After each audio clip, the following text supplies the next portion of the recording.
Yep, seems like I am live. Just let me check. Let me check if I am. I probably am live. I can see the numbers here. And yep, I am live. So let's begin with the second day of learning C programming language from the book, The C Programming Language by Brian Kernighan and Dennis Ritchie, the man. Yesterday we had completed quite a bit of stuff, and today we had to begin with arrays. Yep, right here. And today our goal is to complete this chapter. So let's get in. Let's lock in. Let is write. Let us write a program to count the number of occurrences of each digit of white space character, blank, tab, new line, and all other characters. This is artificial, but it permits us to illustrate several aspects of C in one program. There are 12 categories of input, so it is convenient. 12 categories of input, so it is convenient to use an array to hold the number of occurrences of each digit rather than 10 individual variables. Here is one version of the program. Okay, count digit, white spaces, and others. What are the others? Okay, digit, white spaces, and others. Okay, C in the character I, then number of white spaces, and number of others. And digits. Okay, digits is just the 10 digits, and then one for white spaces and one for others. Number of white spaces equal to number of others equal to 0 for I equals 0 less than 10, and digit I equals 0 while C is equal, okay, getting the character, while C is greater than 0 and less than 9, that is it is a digit. I will increment that digits value by 1 in the array which holds its count. Else if the character is a white space or a new line or a tab, then I increase number of white spaces, else I increase the others. And then at the end, I print them. Okay. And here seems like I do not have to use the brackets, the curly braces, because this if statement is considered one under this. Okay, that is interesting. Then I print everything. The output of this program on itself is this. White spaces are these and that. Okay, the declaration int n 10 digit is meaning that I am declaring an array called n digit which has 10 elements and each element is an integer. Declares n digit to be an array of 10 integers. Array subscripts always start at 0 in C, so the elements are n digit 0 to n digit 1 to n digit 9 and digit 9. This is reflected in the for loops that initialize and print the array. Yep. A subscript can be any integer expression which includes integer variables like I and integer constants. This particular program relies on the properties of the character representation of the digits. For example, the test, this character representation of the digits. This is not 0, this is the character ASCII 0, which is not equal to literal 0 in the binary. Determines whether the character in C is a digit. If it is, the numeric value of that digit is, yay, we subtract it. Yes.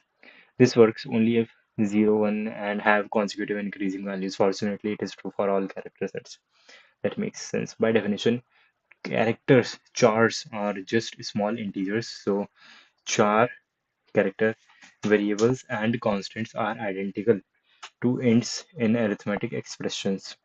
This is natural and convenient. For example, C minus 0 is an integer expression with a value between 0 and 9 corresponding to character 0 to 9. Actions stored in C, and thus a valid subscript for the array and digit. Makes sense. The discussion as to whether a character is a digit, white space, or something else is made with the sequence this. Checking if it is a digit, else white space, new line or tab, and then other. The pattern this condition if else statement occurs frequently in programs as well as a way to express multi-way decision. The conditions are evaluated in order from top until some condition is satisfied. At that point, the corresponding statement part is executed. The corresponding statement part is executed whose condition is true, and the entire construction is finished. Any statement can be several statements enclosed in braces. If none of the condition is satisfied, the statement after the final else is executed if it is present. If the else statement and the statements are omitted in the one word as in the word count program, so no action takes place, there can be any number of else if condition groups between the initial if and the final else. Then, as a matter of style, it is advisable to format this construction as we have shown. If each if were intended past the previous else, a long sequence of decisions would march off the right side of the page. As a matter of fact, it is advisable to format this construction as we have shown.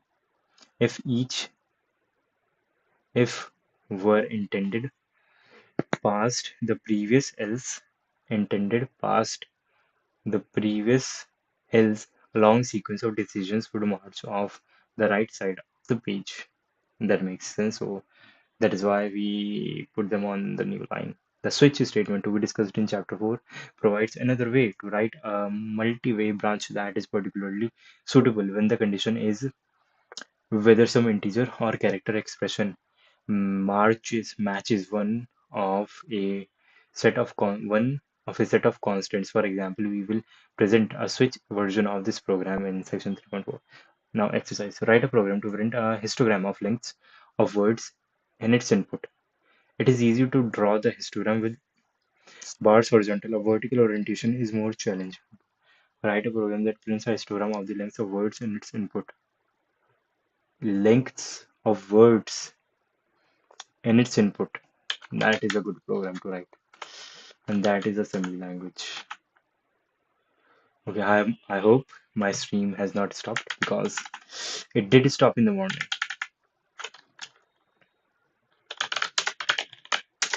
Let me go to the folder where I write my C program and word count histogram.c. Okay, first of all, include studio.h and then end main, and then I would like to count the number of words.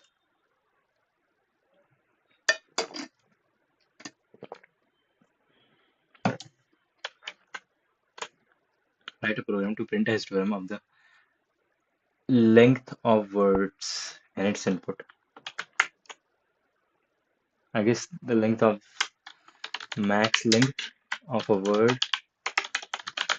can be max length can be 100. And now let me declare an integer array word count that has 100 elements. And now let me initialize them. And if int I and c and this in means 0 and define out means 1. I'm just doing stuff. Let me just do stuff, and if you can understand that would be good. Okay, for not let I equals 0, I less than. Why am I being stupid?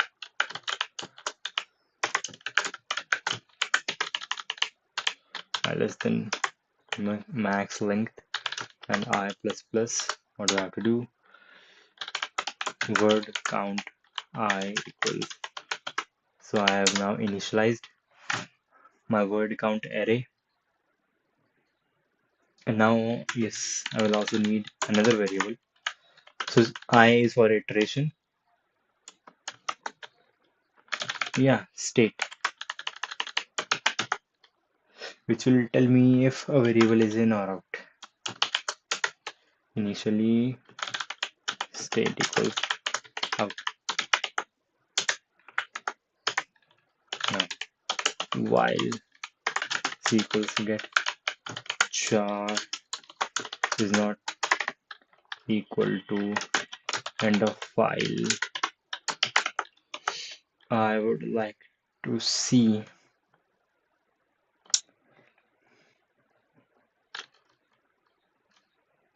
if c equal to space, or c equals a tab, or if c equals a new line. Those are the only places when a word ends.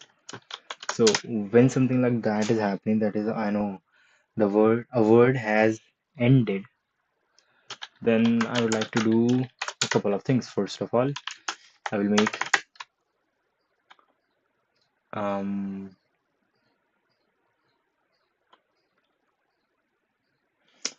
first of all I will do int.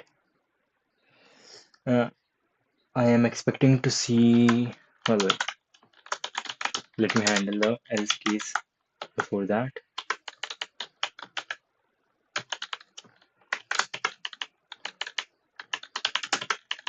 In the else case, I know that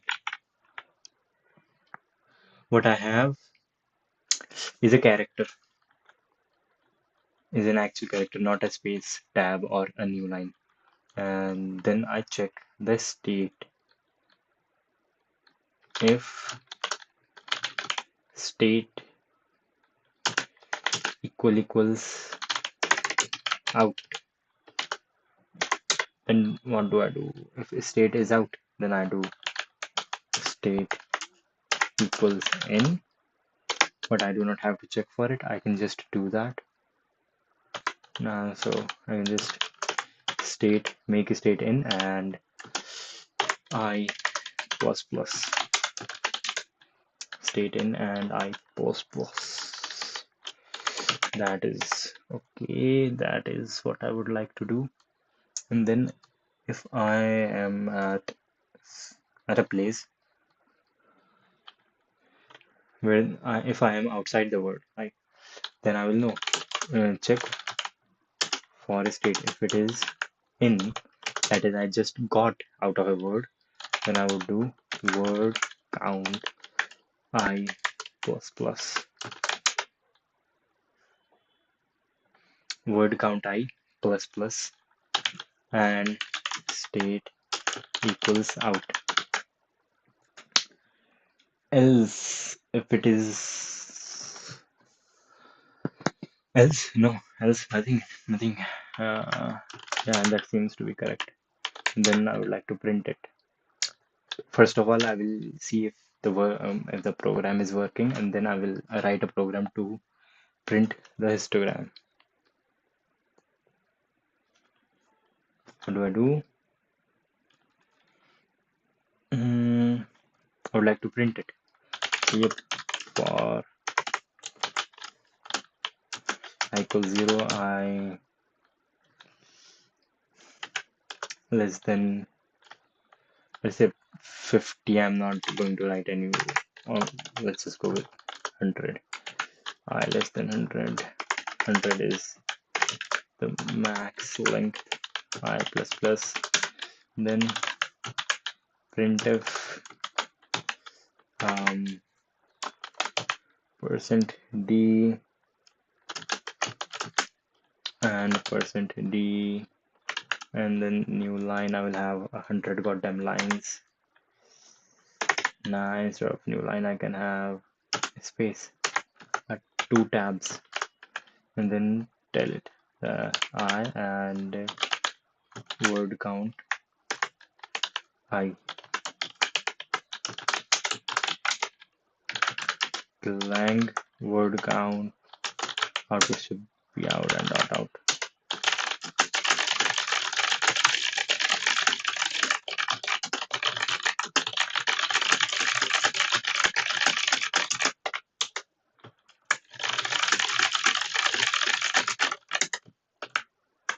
Oh, I should have pressed command D.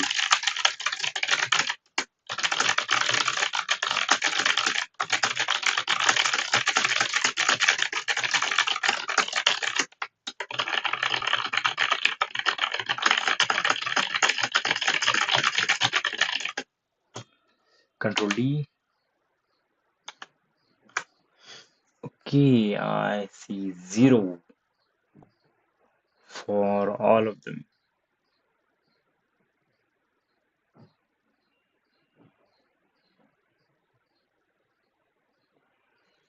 And why do I see 0? God damn it.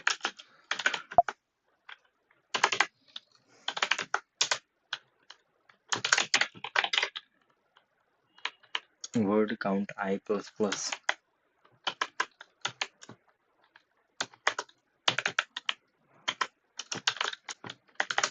Is it because I have to do this? Re-increment?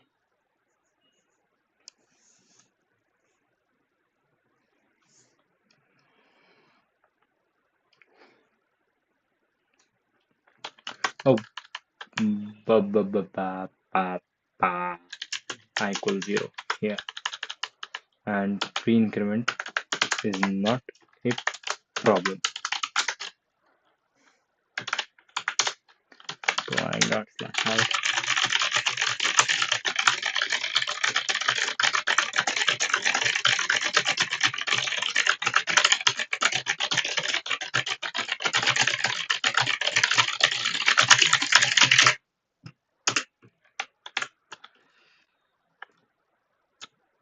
Still 0. What the heck? Well, I do see 1 at some places scattered. Wait, let me run a structured experiment. A B A B C A B C D A B C D E A D E F A B C D E F G A B C D E F G H A B C D E F G H I. Okay, yep, it is working. Huh. No 2 letters. Y. And no 4 letters, no 5 letters. But I do see 36 length for some words. And that should not have happened. Even some words which are 28 length long. Ah, shit. Yep, yep, yep.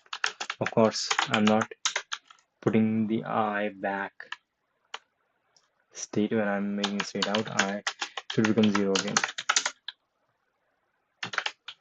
Clang and dot slash out.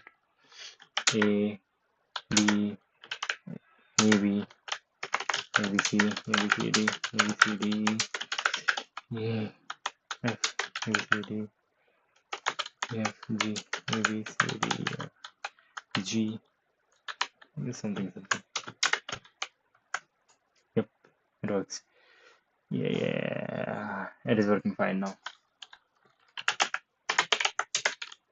Now I would like to write a function that prints histogram for this thing. Doesn't return anything, it just prints, and it takes a reference to an integer array and also takes the length I know, and that is max length. Now what can I do?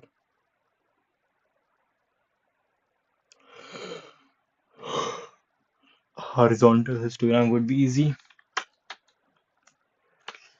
And let me also initialize a number which would max length.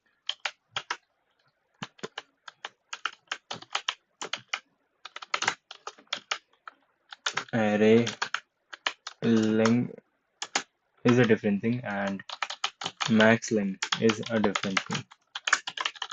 Array length contains the maximum length and the max length contains the number of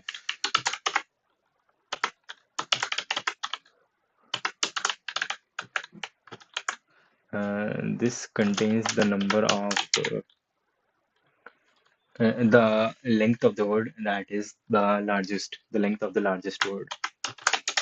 Now here before doing this, if I greater than max length, then max length equals I.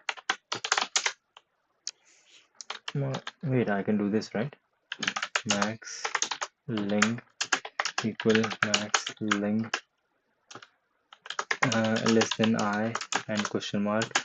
If this is true, then I get max length, otherwise I get I. Yep, that is a valid way to write it. This function also takes an integer called max length. And now let me write its prototype above there.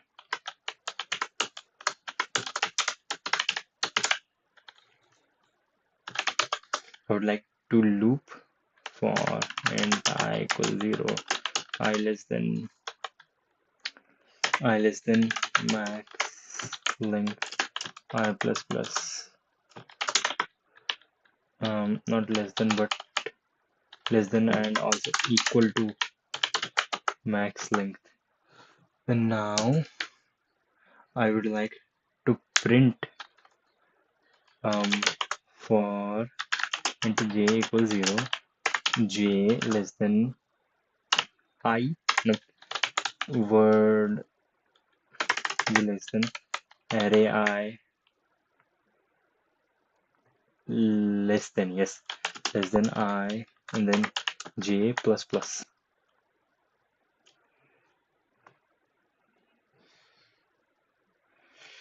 Yes, j plus plus. Yes, j plus plus. And then printf this thing.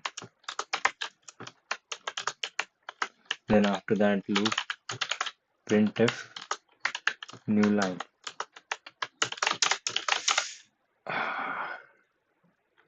And before the loop printf %d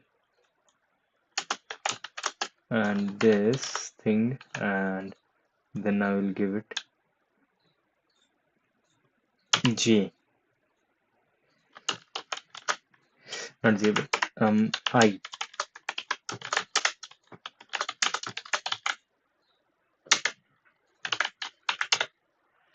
Seems like that would work. A B, A B C, A B C D, A B C D E, A B C D E F, A B C D E F, G, A B C D E F, G H, A B C D E F, G H I, C D E F, G H I J. Again the same line, let me do it. A C, A B C D E F, D E, A B C D E F, A B C D E F, G, A B C D E F, G H, A B C D E F, I, A B C D E F, G H I J. And what the heck? Oh, I did not call the function. Yep. After the while loop, I would like to call this not point but print function, where I pass in the array and max length. Yeah. And then clang it, and then run it with this string. Okay, did not print anything. The max length function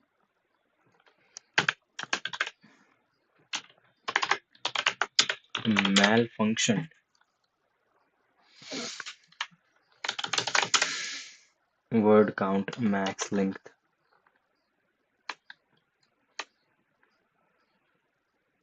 I less than equal to max length. I starts at max less than max length, and I am providing max length. Let's printf max length. What am I doing? Max length is initially 0, and if max length less than if I is greater, then I would like to have I. Else I would like to have max length. Remove this. Run the function again. No, not with that. Shit. Messed up my score. Messed up my thing. Shit. Yeah, no shit. This works. And with a little tweaks like this, 28 instead of printing a number like that, I would like to have it give it 3 decimal places.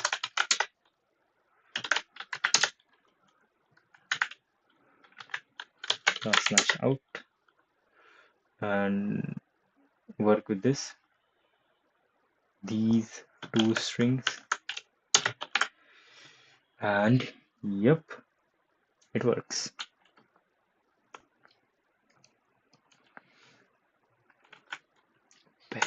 Baby. Then write a program to print a histogram of the frequencies of different characters in its input. Write a program to print a histogram of the different frequencies of different characters in its input. Different characters. Okay, and what are the possible characters? Possible characters can range, well, the values for possible characters can range from 0. The possible ASCII values for the characters can range from 0 to 256. Character frequency histogram.c include stdio and main, and here let me initialize some things.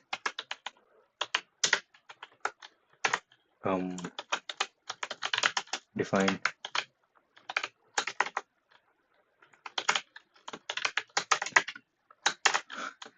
max, not car, max character 255. No, 256. 255 is the maximum value and 256 are the number of combinations. I would like to have an integer c count, a c, an iterator I. That is it. I should be initialized to 0. My bad.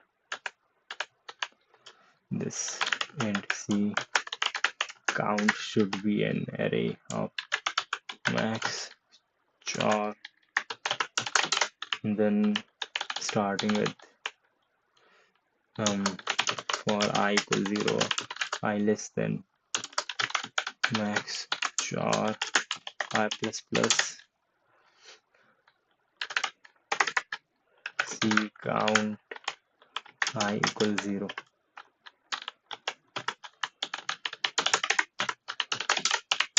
Okay. Now while get, no, not get char, while c equals get char and is not, this does not equal end of file. I would like to do something. I would like to increase its character count value by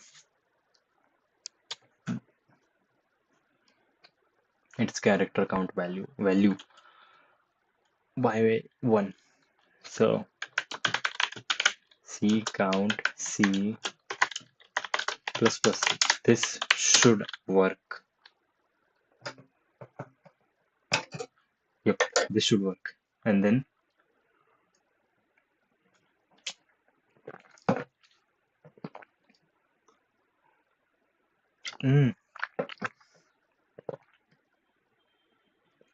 no. Okay, this should work. Okay, and now for the printing part,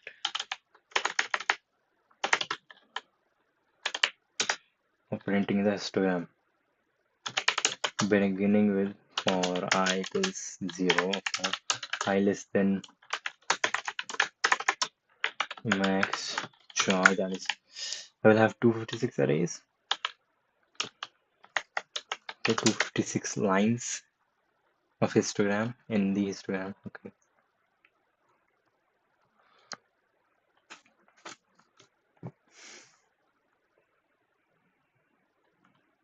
And then for int j equals 0, j less than, not I, but j less than c count I j plus plus print f this thing, but before the function I would like to printf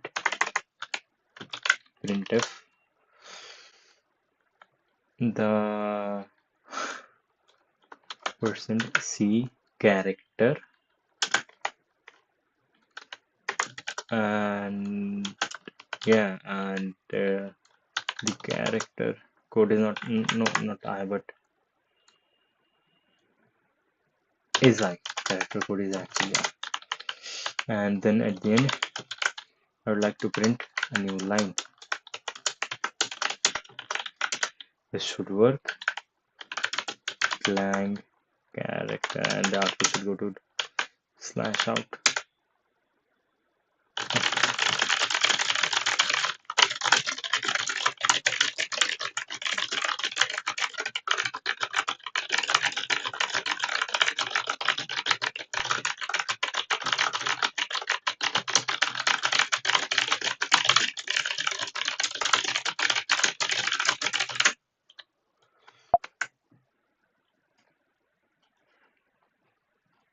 Seems like till 256 is a very big deal.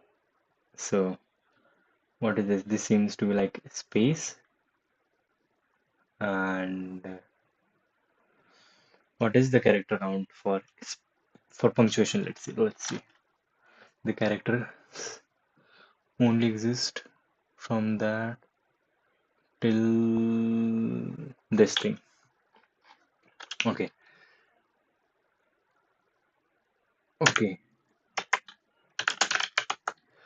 Character count histogram, and here let me comment this out, and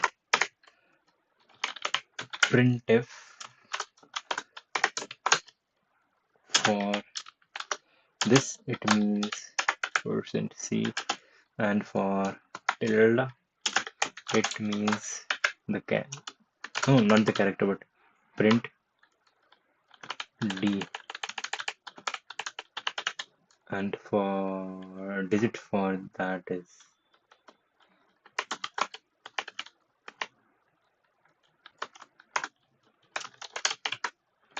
it works.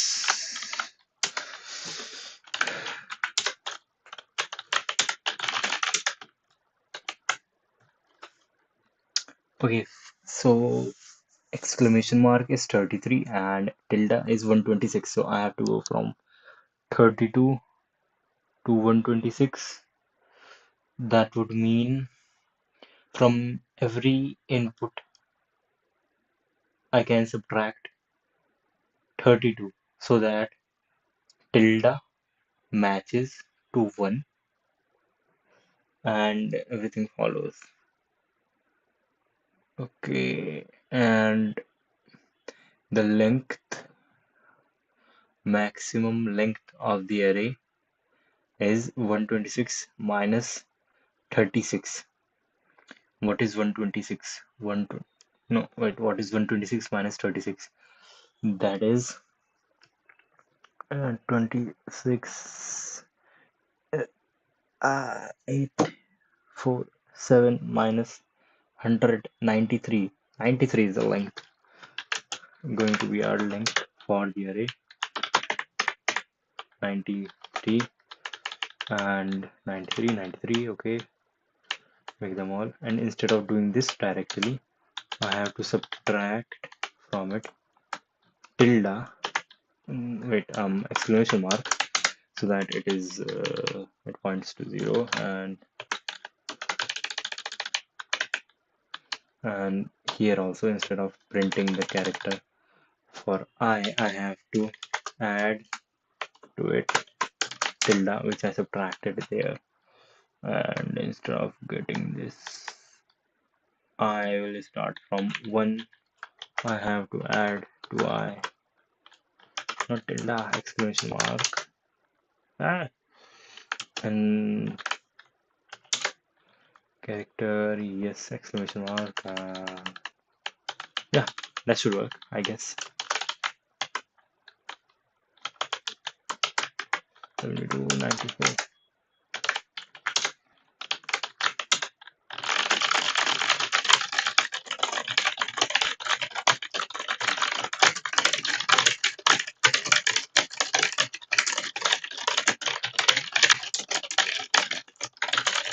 I might see Stack Overflow error. Oh, shit, why did I do Control C?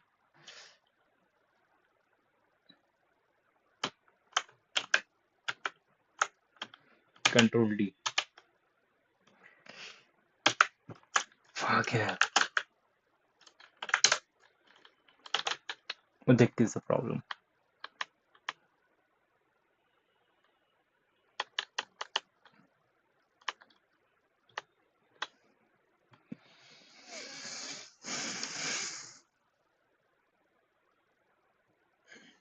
Oh yes, I do not have to add exclamation mark here.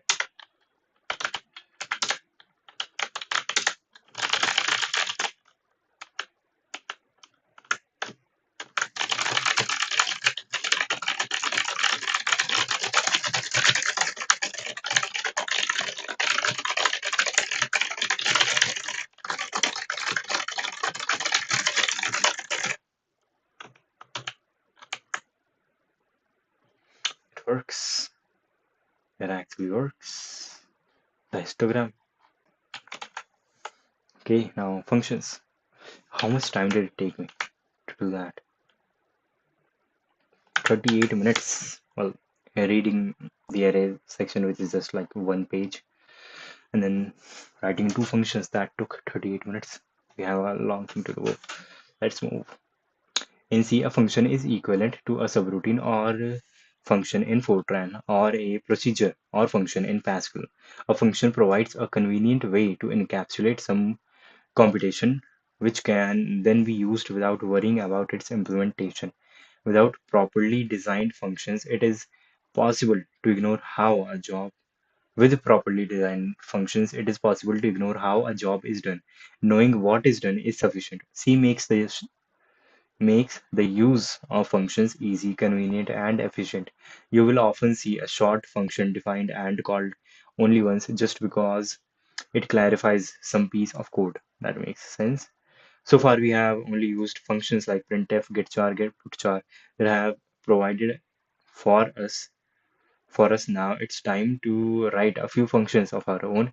Since C has no explanation operators like that, exponential operators like this for of Fortran, let us illustrate the mechanics of function definitions by writing a function power nm which raises m to the power n, an integer m to a positive integer power n. That is the value of power 2 5 is 32. This function is not a practical exponential routine since it handles on only positive powers of small integers, but it's good enough for illustration. The standard library contains a function pow that computes x power y. Here is a function power and a main program to exercise it. So you can see the whole structure at once. Okay, here is the function declaration, then test. We have an integer I which goes from 1 till 10 and prints three numbers. First is the number itself, then its power, and then minus 3 to that same power.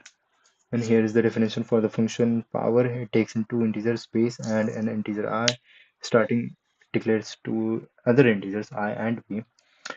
P is 1 and I starts from 1 till it is less than equal to n up to n, and I plus plus p equals p into base. Oh, 1 into itself, number into itself. And when I starts from 1, therefore it can be equal. A function definition has this form: return type, function name, parameters, declaration, if any, then declaration statements. Yeah, function definitions can appear in any order and in one source file or several, although no function can be split between files. No function can be split between files. If the source program appears in several files, you may have to say more to compile and load it than if it all appears in one. Makes sense? But that is an operating system matter, not a language attribute. For the matter, we will assume that both functions are in the same file. So whatever you have learned about running C programs will still work. The function power is called twice by main in the line this. Yes, each call passes two arguments to power each, while each time returns an integer to be formatted and printed. Formatted, formatted string. In an expression, power 2i is an integer just as 2 and I are. Not all functions produce an integer. We will take this up in chapter 4. The first line of power itself. This declares the parameter types and names and the type of the result that function returns. The names used by power for these parameters are local to power and are not visible to any other function. The names used by power for this parameter are local to power and are not visible to any other function. Other routines can use the same names without conflict. This is also true of variables I and p. The I in power is unrelated to the I in main. We will generally use parameters for a variable named in the parentheses list of a function. The terms formal argument and actual argument are sometimes used for the same distinction. Formal argument is here base and I, and actual argument refers to the numbers which are actually passed to the function. The value that power computes is returned to main by the return statement. Any expression may follow return, and then expression. A function need not return a value. A return statement with no expression causes control, but no useful value to be returned to the caller, as does falling off the end of a function by reaching the terminating a right brace, and the calling function can ignore a value returned by a function. You may have noticed that there is a return statement at the end of main. Since main is a function like any other, it may return a value to its caller, which is in effect the environment in which the program was executed. Typically, a return value of 0 implies normal termination. Non-zero values signal usually or erroneous termination conditions. In the interests of simplicity, we have omitted return statements from our main functions up to this point, but we will include them hereafter as a reminder that programs should return status to their environment. The declaration integer power int base int n, the declarations which was at the top of the function, above the main above the declaration for the main function.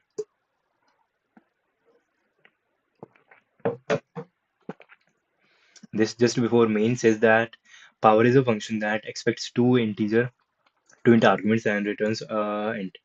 The declaration, which is called a function prototype, has to agree with the definition and uses of power. It is an error if the definition of a function or any uses of it do not agree with its prototype. Okay, parameter names need not agree. Indeed, parameter names are optional in a function prototype. So for the prototype, we could have written this int power in this. Well-chosen names are good documentation, however, we will often use them. So, so we will often use them. A history, a note of history. The biggest change between ANSI and earlier versions is how functions are declared and defined. The original definition of C, the power function, would have been written like this. Power takes in base and n, raise base 20th power, old style version, then int base, these are integer, and then the function comes. Okay, integer and p, I starts from this, and then p into p, return p. The parameters and are named between the parentheses and their types are declared before the opening left brace. Undeclared parameters are taken as int. Okay, the body of the function is the same as before. The declaration of power at the beginning of the program would have looked like this. Int power returns an integer. No parameter list was permitted, so the compiler could not really check that power was being called correctly. Indeed, since by default power would have been assumed to return integer, the entire declaration might well have been omitted. Yeah, that makes sense. The new syntax of function prototypes makes it much easier for a compiler to detect errors in the number of arguments or their types. The old system of declaration and definition still works in NCC, at least for a transition period, but we strongly recommend that you use the new form when you have a compiler that supports it. Well, still works for a transition period. The transition period ended like 30, 40 years ago.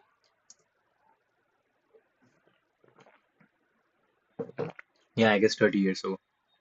Now, exercise 1.15, write the temperature conversion program for 1.2 section to a function for convert. Well, when I wrote it in a function, so this has been it. But what I would like to know is why do we have to write prototypes at the top of the function? I already know the answer, but let's see. In the C programming language, why do I have to declare a function prototype before using it? And I have to declare these prototypes for functions that are in my for functions. I have to declare this for functions that are in the original code in the main file, which contains the main function, and also for the function functions that are imported from other files. Uh, is this to tell the linker to is this to tell the compiler that when it sees these the functions which are defined by these prototypes, when it sees the functions which are defined by these prototypes, then the compiler should not give any error, even though there might not be any code in the current file, not live file, which contains the body for the function. And at the linking stage, we can specify the files which the linker should use to the linker should combine to get the code for those prototypes. Is that correct? Yes, you have got the right idea.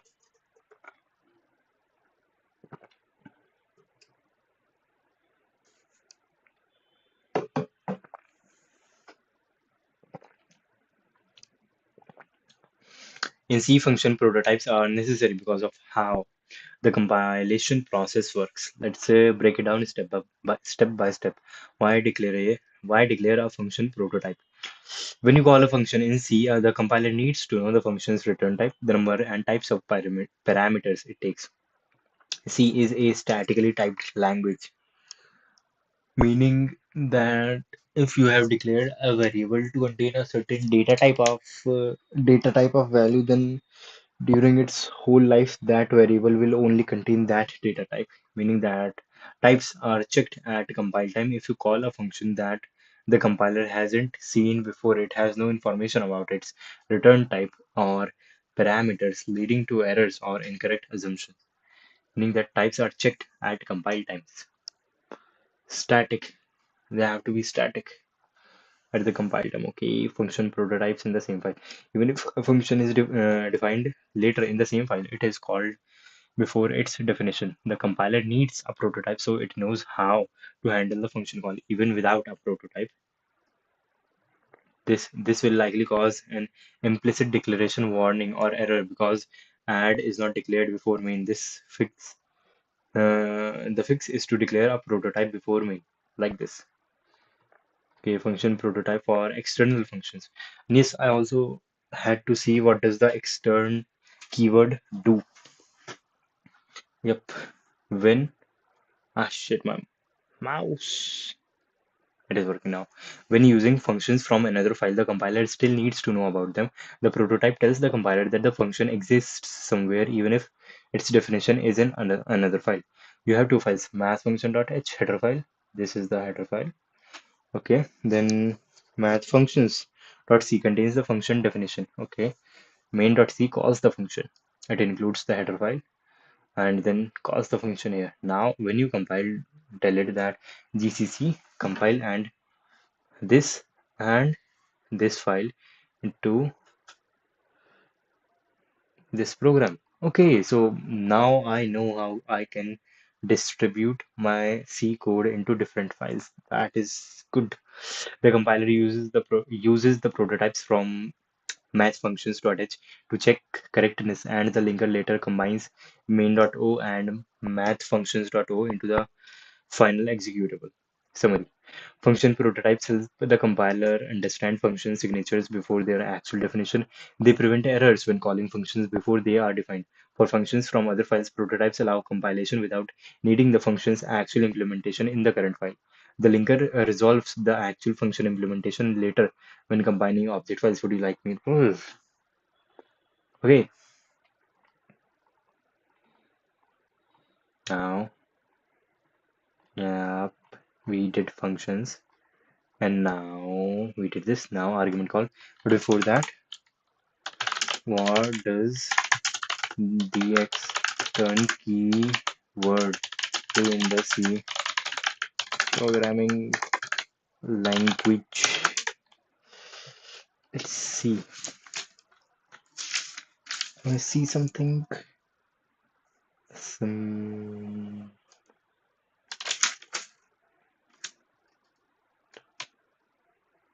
that is a crazy thing that I'm seeing here. Is that a crazy thing? Let me check. Almost.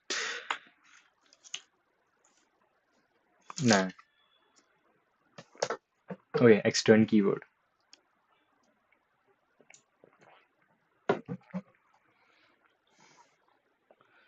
Um.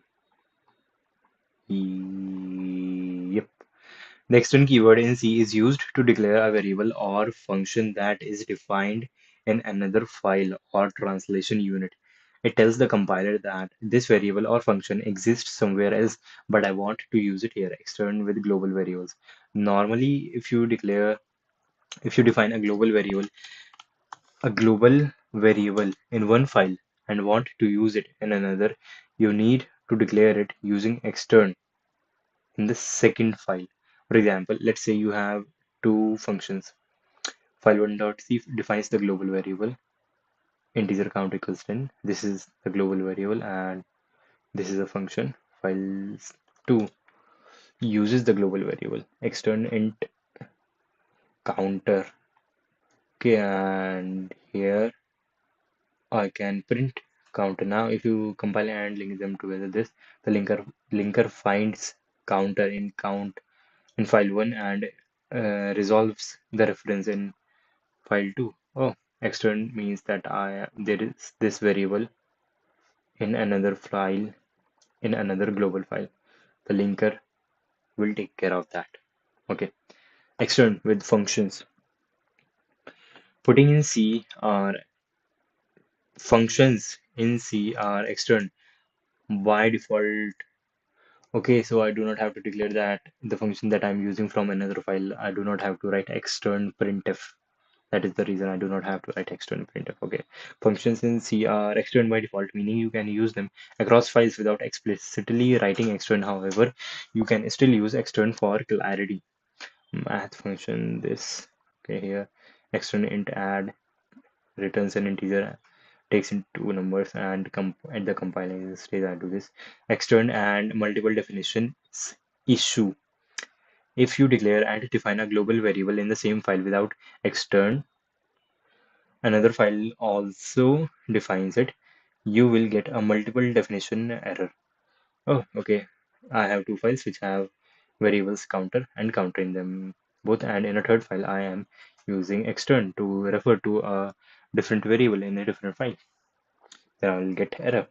Extern with const variables. Normally, const global variables have internal linkage, meaning they can't be accessed in another file.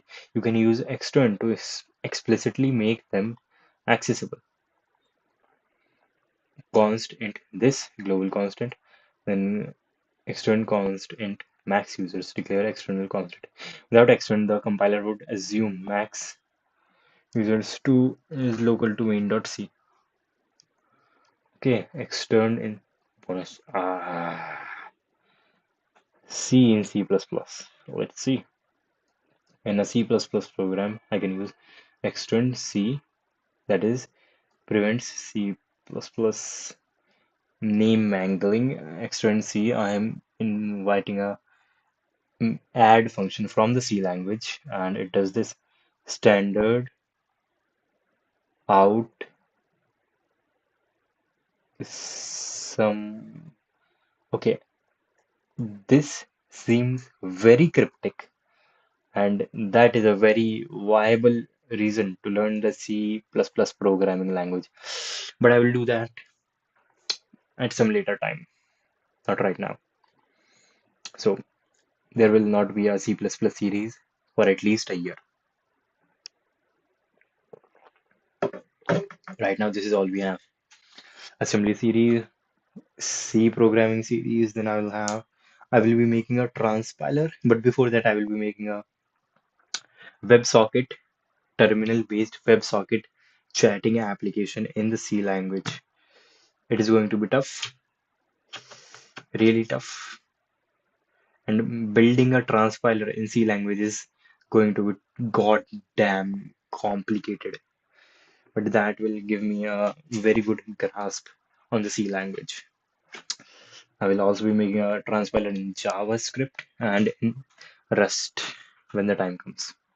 One aspect of C functions may be unfamiliar to programs who are used to some other languages, particularly Fortran. In C, all function arguments are passed by value. This means that the called function is given the values of its argument in temporary variables rather than the original values. This leads to some different properties than are seen with call by reference languages like Fortran or with var variable parameters in Pascal, in which the call routine has access to the original arguments, not a local copy. That makes sense.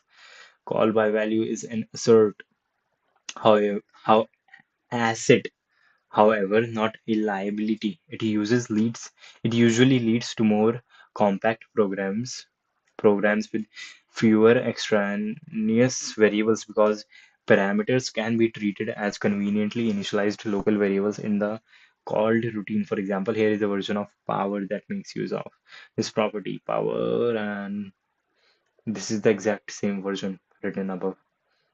The parameter n is used as a temporary variable and is counted down. A for loop that runs backward. For loop that runs backward, and I am actually changing the value of the variable that has been provided to me. It is good. The parameter n is used as a temporary variable and is counted down. A for loop that runs backward until it becomes zero. There is no longer a need for the variable I. Whatever is done to n inside power has no effects on the argument that power was originally called with. When necessary, it is possible to arrange for a function to modify a variable in calling a routine. The caller must provide the address of the variable to be set, technically a pointer to the variable, and the called function must declare the parameters to a pointer and the access variable indirectly through it. We will cover pointers in chapter 5. Pointers are amazing. The story is different for arrays. When the name of an array is used as an argument, the value passed to the function is the location or address of the beginning of the array. There is no copying of array elements. There is no copying of array elements. By subscribing this value, the function can access and alter any argument of the array. This is the topic of the next section. Character arrays. Yup. How much? We are at page number 29 and we have to go till shit 34. We got this. We actually got this.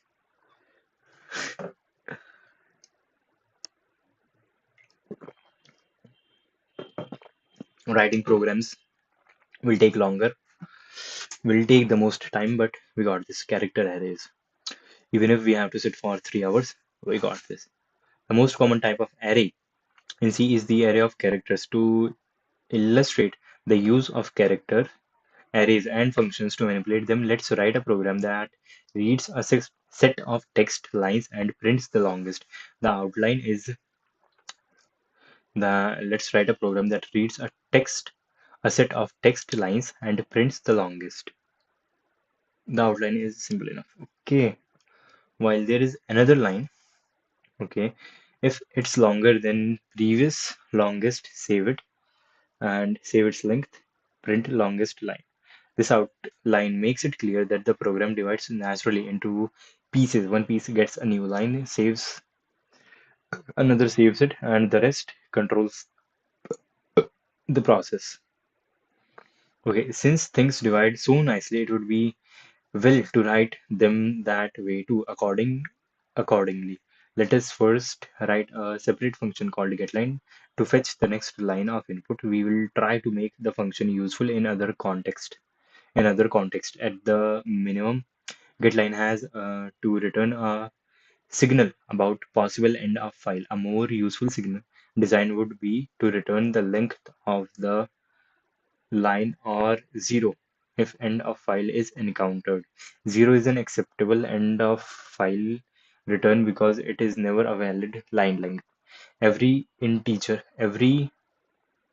text line has at least one character, or even a line containing only a new line has length 1. When we find a line that is longer than the previous line, longest line, it must be saved somewhere. This suggests a second function copy to copy the new line to a safe place. Finally, we need a main program to control getLine and copy. Here is the result. Okay, here is the result.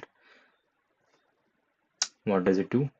We have a getLine function, and here a getLine function, a copy function, into getLine. Here is our main function.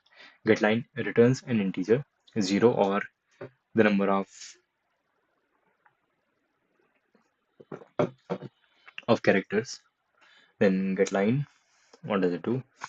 Takes in array of line and maximum line length. This number, I guess. The copy takes in two arrays. So from till to print the longest input line, main int length, current length, and max length character line, the current line and the longest line. We initialize max to 0 while len equals get line, and we are providing it line which is the current line, and max line which is the maximum number a line can have while it is greater than 0. Then if len is greater than max, then update max and copy the new current line to the longest line.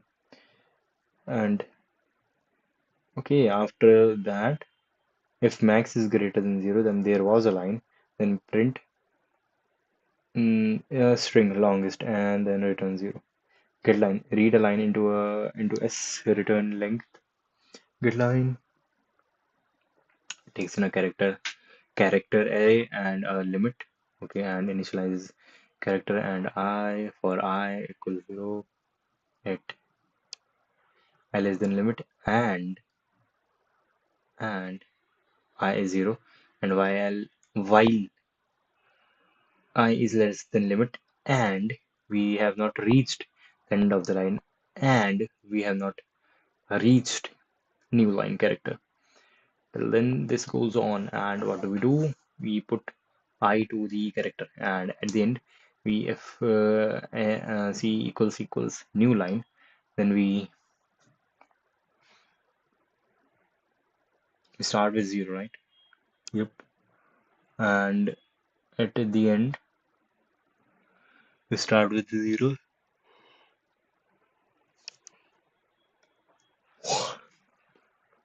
Yes, we have put the new line character at the end and updated I, and then that becomes 0, that is null terminated string. Then we have a copy function which initiates an integer I while I equals this, while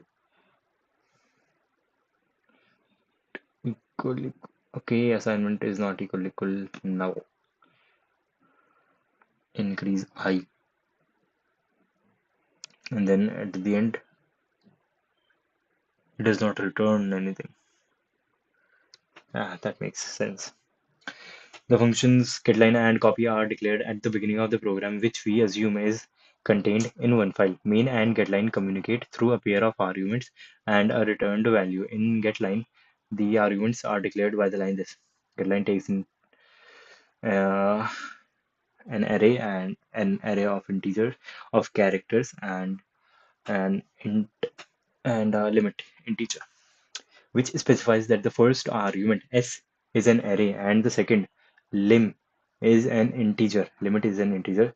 The purpose of supplying the size of an array in a declaration is to set aside storage. The length of an array s is not necessary in getLine since its size is set in main. getLine uses return return to send a value back to the caller just as the function power did. This line also describes the get line returns declares that get line returns an integer. Since integer is the default return type, it could be omitted. Okay, integer is the default return type. They have stated this for like the third time now. Some functions return a useful value, others like copy are used only for their effect and return no value. The return type of copy is void, which states explicitly that no value is returned. Get line puts the character null character whose value is 0 at the end of this array because it creates a null terminating string to mark the end of the string of characters. This conversion is also used by the C language when a string constant like this. When this is stored at the end, we have a null character. Appears in C program, it is stored as an array of characters containing the characters in the string and terminated by this null character to mark the end. Okay, we are close. The %s format specification in printf expects the corresponding argument to be a string represented in this form. Copy also relies on the fact that its output argument is terminated with a null character and copies this character into the output. It is worth mentioning in passing that even a program as small as this one presents some sticky design problems. For example, what should main do if it encounters a line which is bigger than its limit? Okay, getLine works safely in that it stops collecting when the array is full, even if no new line has been seen. By testing and the last character remained, the length and the last character remained, main can determine whether the line was too long and then cope as it wishes. In the interests of brevity, we have ignored this issue. There is no way for a user of getLine to know in advance how long an input line might be. So getLine checks for overflow. On the other hand, the user of copy already knows, yes, or can find out how big the strings are. So we have chosen not to add error checking to it. Now we have four functions to write. Write the main routine for the longest line so that it will correctly print the length of arbitrary long lines and as much possible of the text.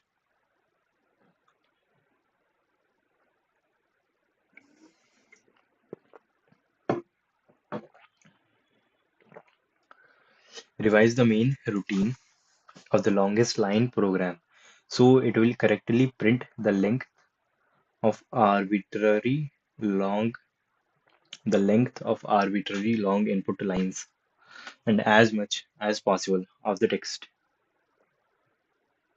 Okay, this function, this thing, this is it. Here, copy this and n longest line long limit handled.c. Oh, I see some errors. Um,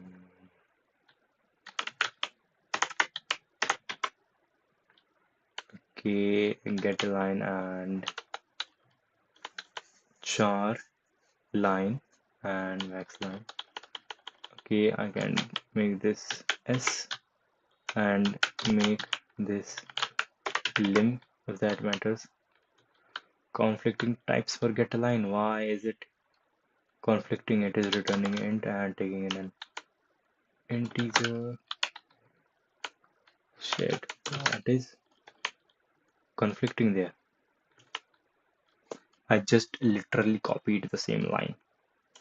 Oh, is that shit.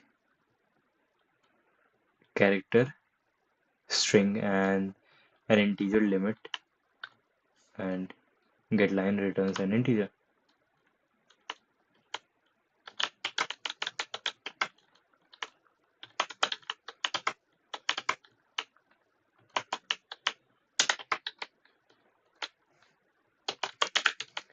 Okay, and what does the main function do? Type is specified missing. Okay, and here too few arguments to function call. Get line. It takes in two arguments.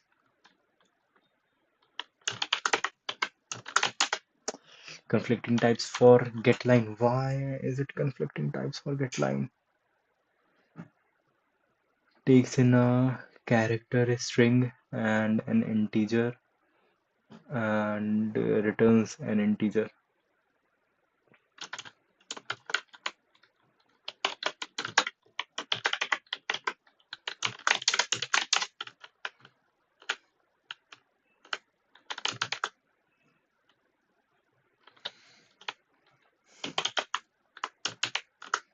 What is the problem?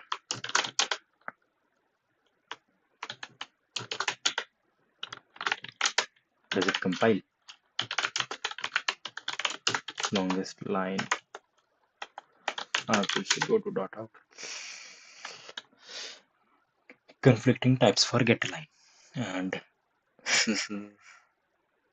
wait, previous declaration is here. Is get line an actual function at some point in some shit in the standard input output library? There is a function called get line.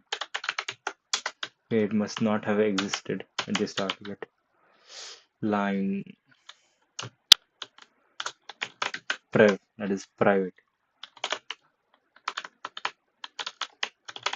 Prev, and here also get line prev.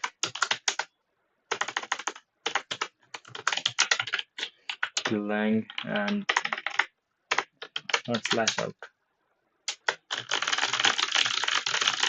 Okay.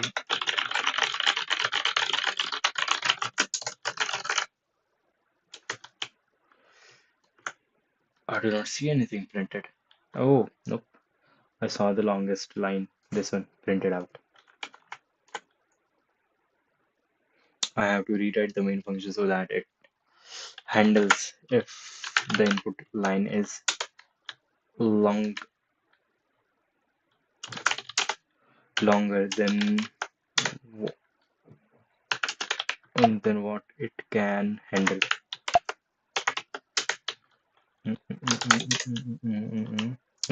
Here I have the length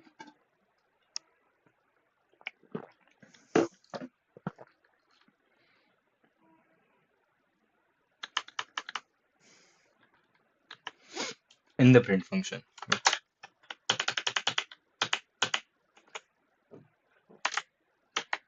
Do this if it is greater than 0, and max less than max line.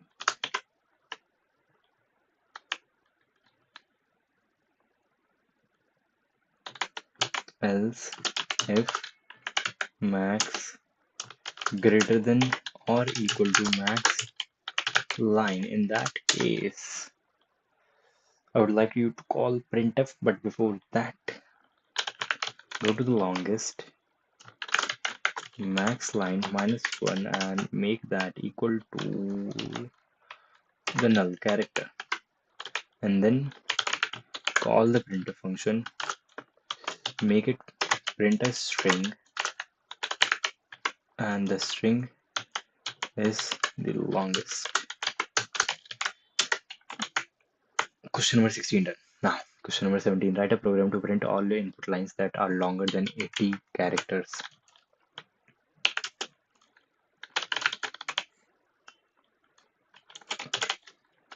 Print line longer than 80.c.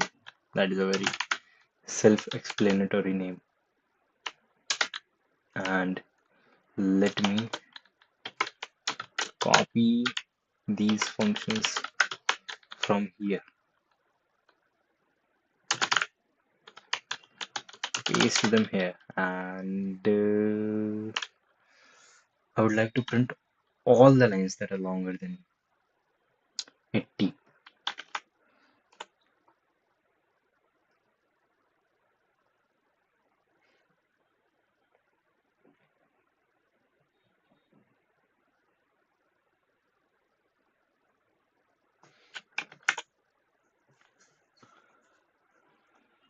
print them just after I have taken the input for them, or print them after I have inputted all the lines.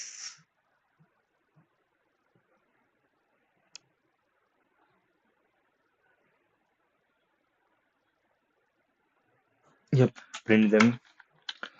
The buffer stops taking the input when I have pressed enter, right? Yep. If length, nope, if length greater than 80, then nope, don't copy then. It is null terminator, right? To get line 20. Yep.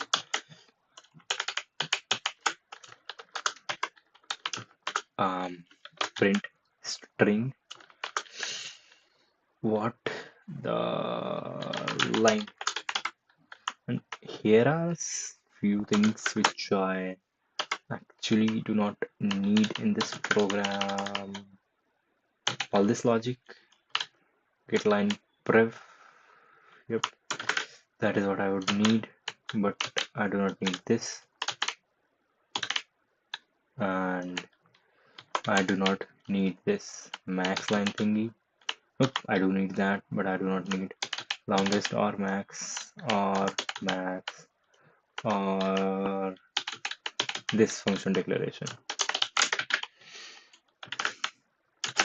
Clang print line and output should go to dot out, and here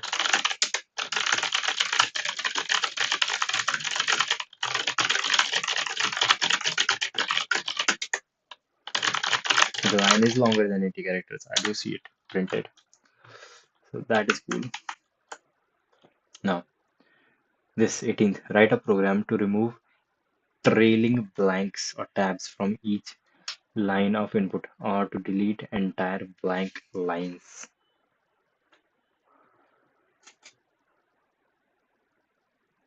Okay, after I would need the contents of this function and remove trailing spaces and tabs dot c, and in here after getting the line I will see start going through the line.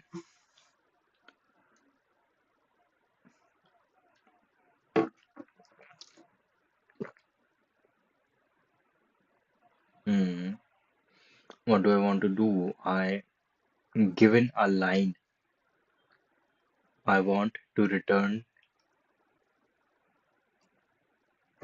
Yeah, I have to write a function, right? Program.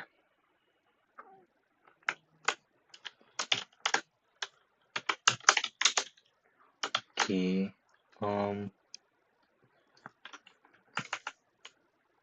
Yes, OBS is working fine. I have to write a program which takes in a line and removes trailing or forthcoming spaces. So for that, I have to go through the program at the start. Well, I can remove this at least, and then here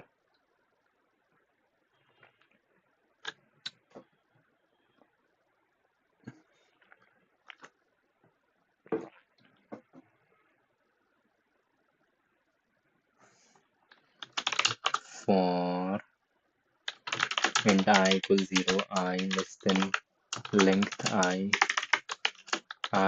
plus plus, if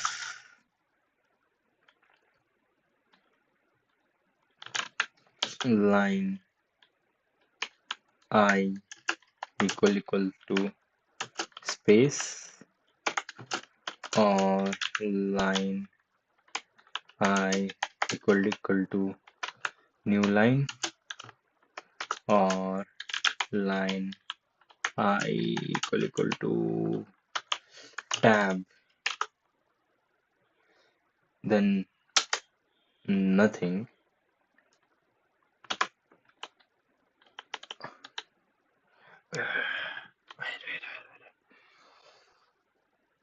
Okay, I want to check for inequality and in the inequality, and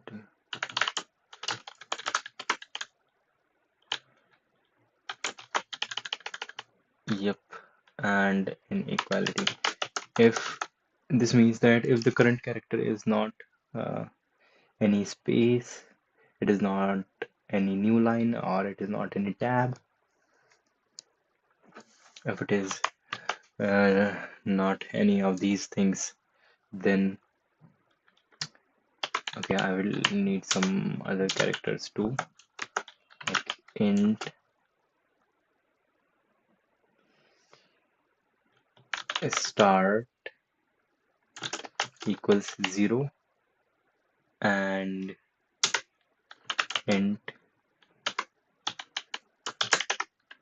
comma current equals 0. Okay, if it is this, then what I do, then I do line current equal to line I. There is overriding, yes, but it works, and yes, I will be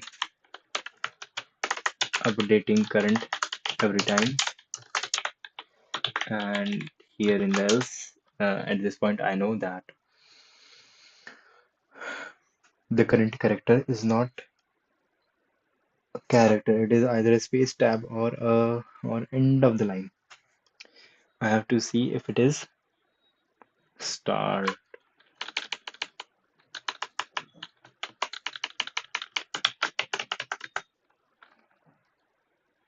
If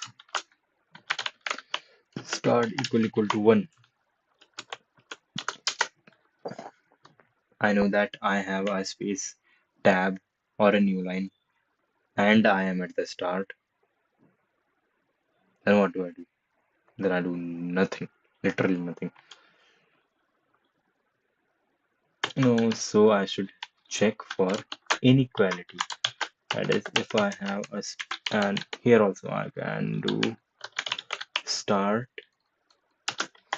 equal 0 and inequality, then start, I know that it is not equal to, but if it is not equal to this, then I would like to print it, put it to the line next. I will only update current when I am actually adding some value in the current position. Then add line I and update current. Okay, after going through this for loop, I at the current position and current equals no.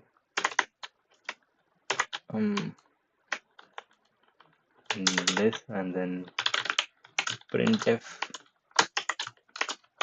%s and give it the line.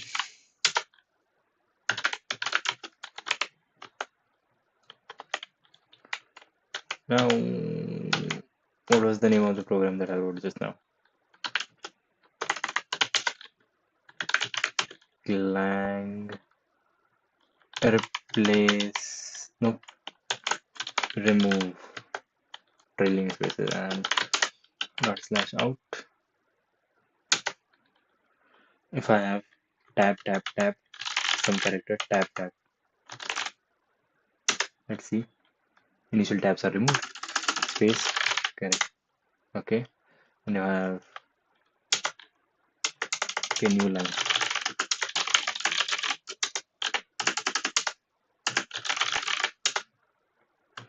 It is working. Now, last question for this part. Write a function reverse s that reverse the character string s. Use it to write a program that reverses its input line one at a time.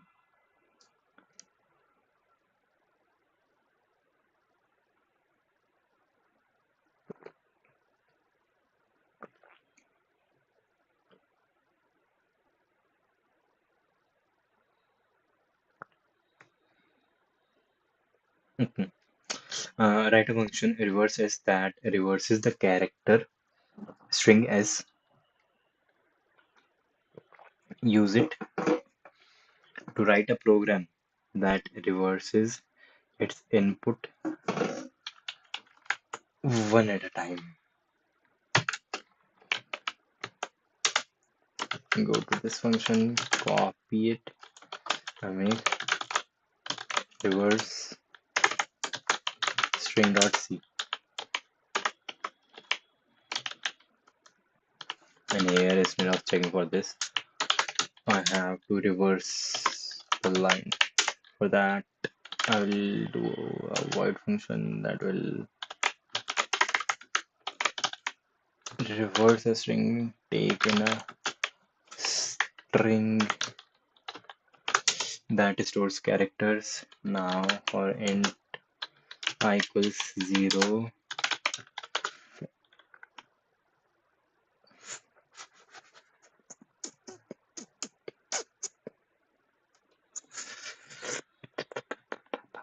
I would like to know the length of the string first. So let me first find out the length of the string. That would ease things a lot. Yep, I equals 0, which I declared up there. I equals 0, I less than, well, I do not know. What the heck? While s bracket I is not equal to null character. What do I do? Increase I. Not I, but it should be much better to write it length. Okay, now I have the length of the string. Now for not let I int I equals 0, I less than length I plus plus. I know that length is the length of the string. What the heck is this? Yes, this also has to be length. Okay, I starts from 0 and I need to go not till length but length divided by 2. Okay, let's say I have length as 5 and I starts at 0. So the first element is at index 0 and the last element at index 4. I would like to replace them. How do I get 4 from 0? To get 4 from 0, I subtract I from the length minus 1. I get 4. I can replace them. Then I moves to 1 and when I subtract 1 from length, that is 5 minus 1, I get 3. So I replace the characters at first and third position and then I moves to 3. I moves to 2 and that time the loop will not run because 5 divided by 2 is 2.5, which will be truncated and I will get 2 and 2 is not less than 2, so the loop will not run and it will also work perfectly fine for odd numbers, for even number of characters. So this is good. Now here I have char temp equals s I, and then si equals s length minus 1 minus I, and then s length minus 1 minus I equals temp. This should work. And here, uh, here I can just call. Oh, no, I will be needing curly braces here. Reverse the line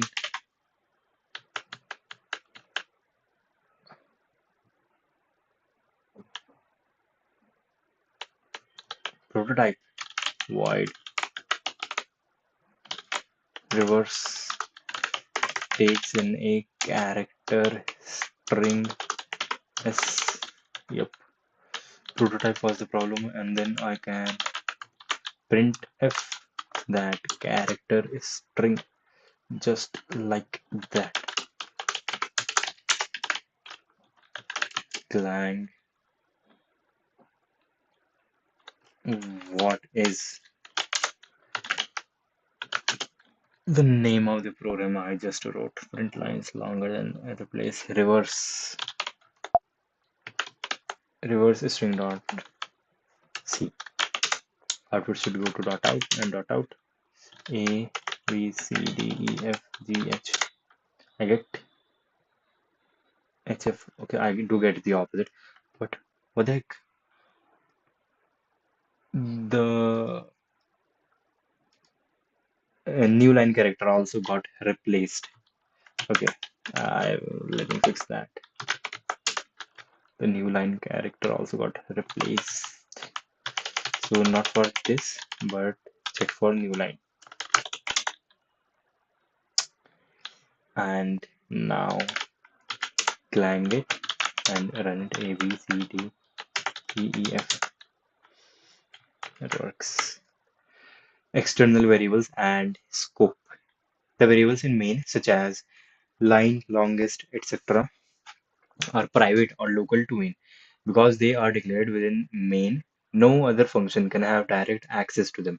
The same is true of the variables in other functions. For example, the variable I in the getLine is unrelated to the I in copy.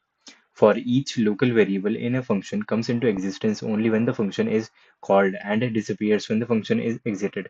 This is why such variables are usually known as automatic variables. Automatic variables, we read about automatic variables in the assembly language. So automatic variables are variables which come into existence but are only accessible during the call of that function and are not accessible outside it.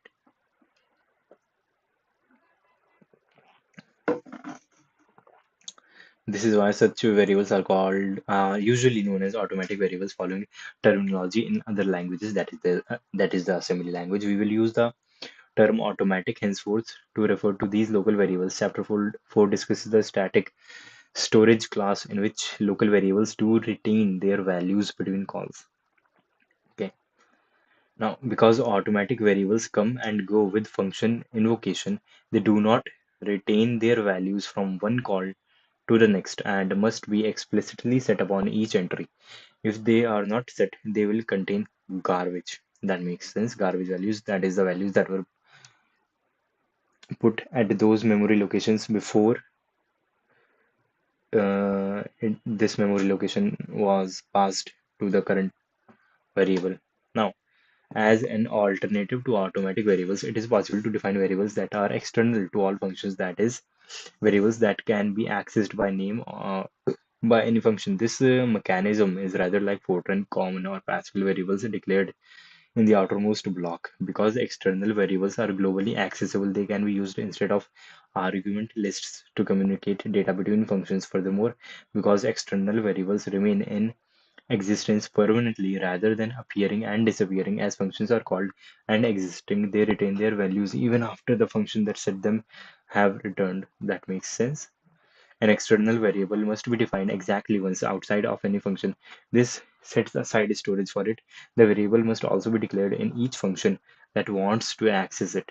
This states that the type of the variable. The declaration may be an explicit extern statement or may be implicit from context.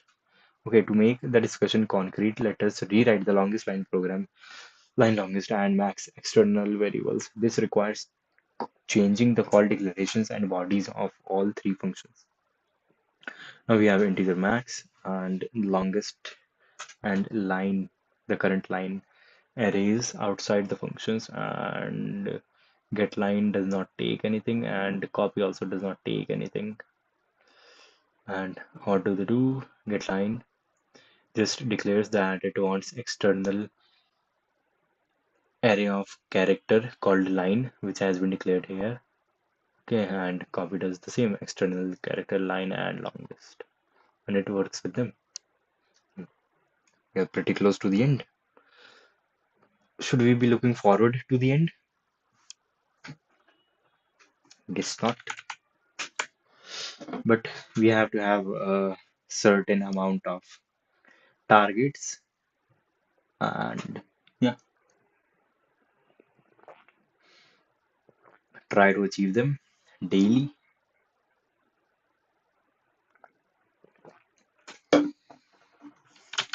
and that is it. At least we have to try. Because if we have big targets, then we would do more than we normally would. And is anyone watching the stream daily? Nope. One watching, and that is me.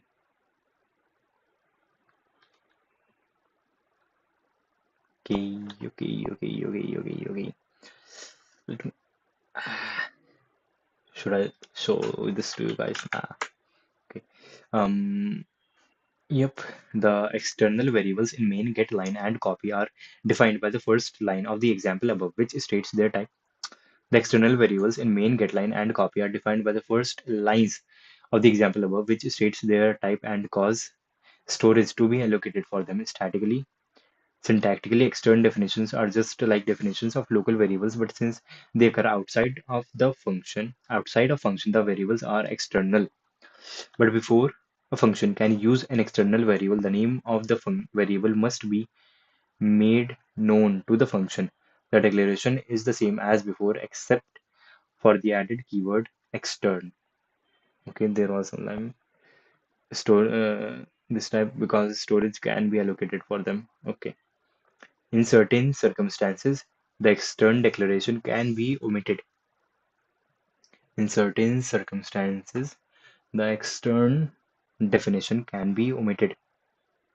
Okay, if the definition of the external variable occurs in the source file before its use in a particular function, then there is no need for an external declaration in the function. The external declaration in main, getLine, and copy are thus redundant. In fact, common practice is to place definitions of all external variables at the beginning of the source file and then omit all external declarations. That makes sense.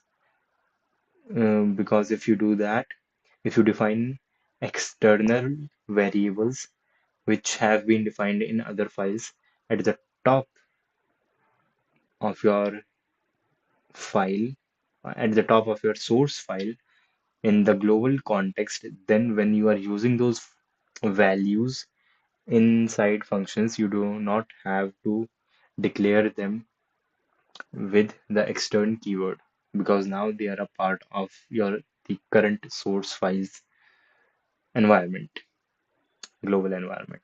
In certain circumstances, the external declaration can be omitted. Okay. If the program is in several source files and a variable is defined in file 1 and used in file 2 and file 3, the external declarations are needed in file 2 and file 3 to connect the occurrences of the variable. The usual practice is to collect external declarations of variables and functions in separate files, historically called a header file, that is included by a hash include at the front of each source file. Thus, suffix .h is convenient for header names.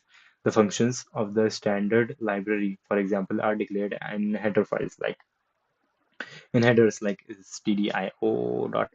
This topic is discussed at length in chapter 4 and the library itself in chapter 7 and appendix B. Okay, we will be looking forward to that. Since the specialized version of getline and copy have no arguments, logic would suggest that their prototypes at the beginning of the file should be getline and copy, but compatibility with older C programs. But for compatibility with older C programs, the standard takes an empty list as an old style declaration and turns off argument list checking. The word void must be used for an explicitly empty list. We will discuss this further in chapter 4. Okay. We can write int main void, void, void. You should note that we are using the word definitions and declarations when we refer to external variables in this section. Definition means the actual code for a function, and declaration means the interface, that is the input and output for a function. Definition refers to the place where the variable is created or assigned storage. Declaration refers to place where the nature of the variable is stated but no storage is allocated. Makes sense. By the way, there is a tendency to make everything inside an external variable because it appears to simplify communications. Argument lists are short and variables are always there when you want them, but external variables are always there when you don't want them. Relying too heavily on external variables is fraught with peril since it leads to programs whose data connections are not all obvious. Variables can be changed in unexpected and even inadvertent ways, and the program is hard to modify. The second version of the longest line program is inferior to the first, partly for these reasons, and partly because it destroys the generality of the two useful functions by writing into them the names of the variables they manipulate. That makes sense. It destroys the generality of that function. At this point, we have covered what might be called the conventional core of C. With this handful of building blocks, it's possible to write useful programs of considerable size, and it would probably be a good idea if you paused long enough to do so. The exercises suggest programs of somewhat greater complexity than the ones earlier in this chapter. We have 5 programs to make. That will be the end.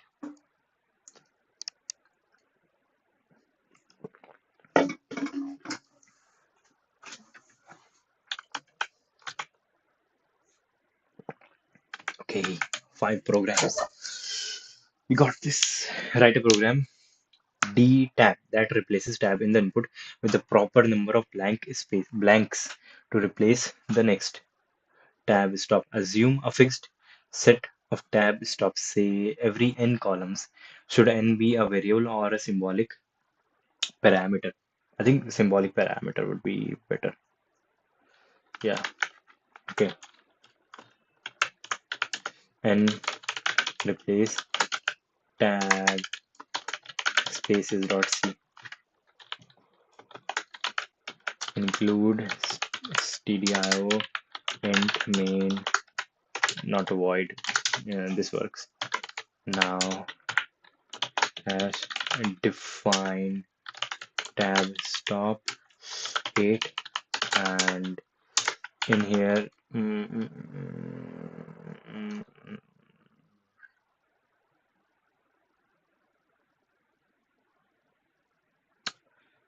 then I would like to have the index of the current character. Yes, index and C an iterator, and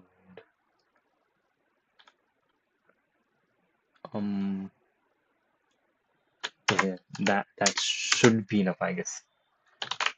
While c equals get jar is not equal to end of file, then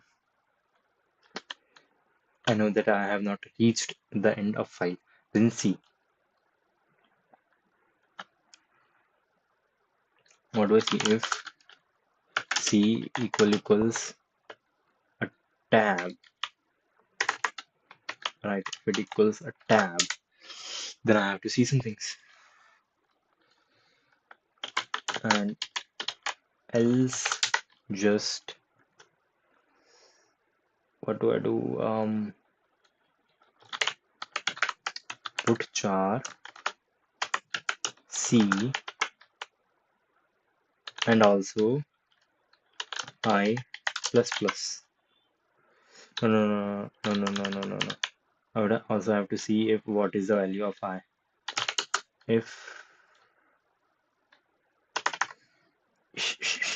yes, I equals I less than 7. If I is less than 7, it can reach up to 7. It is 6, yes, it can be 6. If it is less than 7, if it is, then make I equal to I plus 1. Otherwise, make it 0. Okay, and here initialize I equals 0. Okay, and here I have to print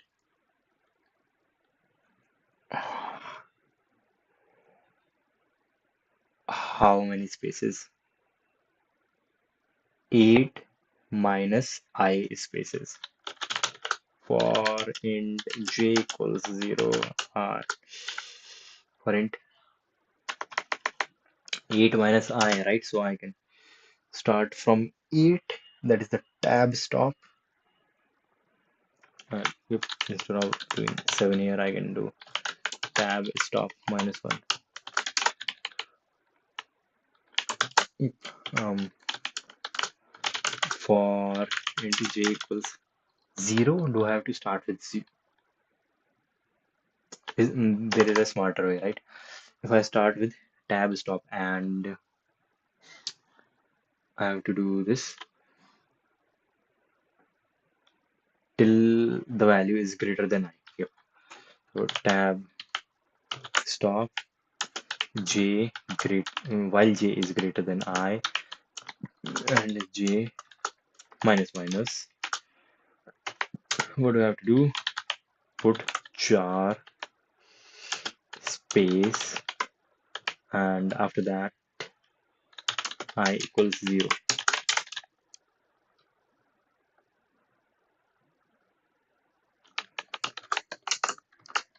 This should work. Yep, this should work.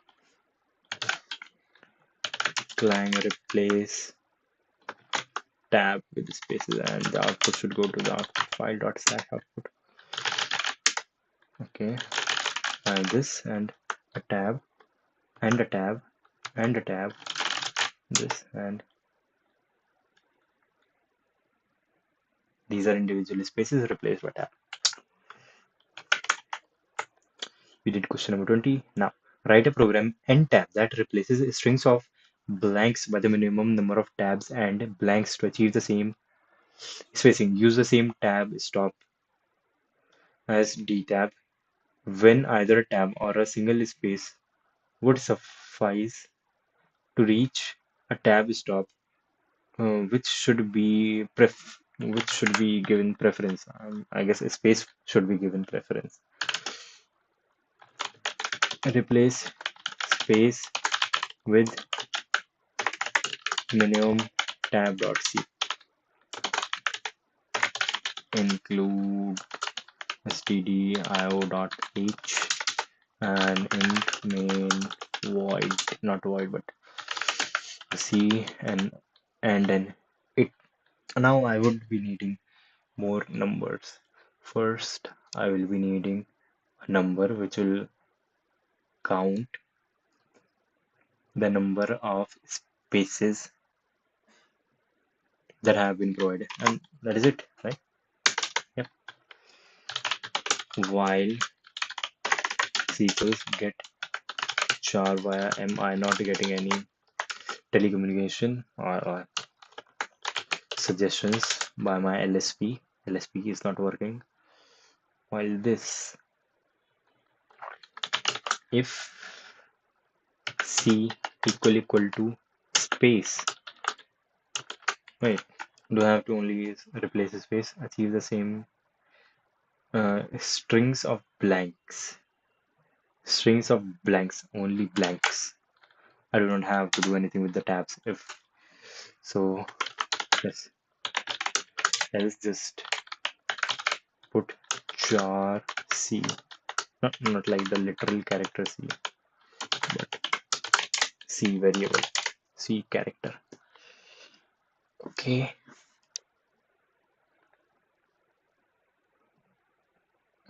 If I get a space,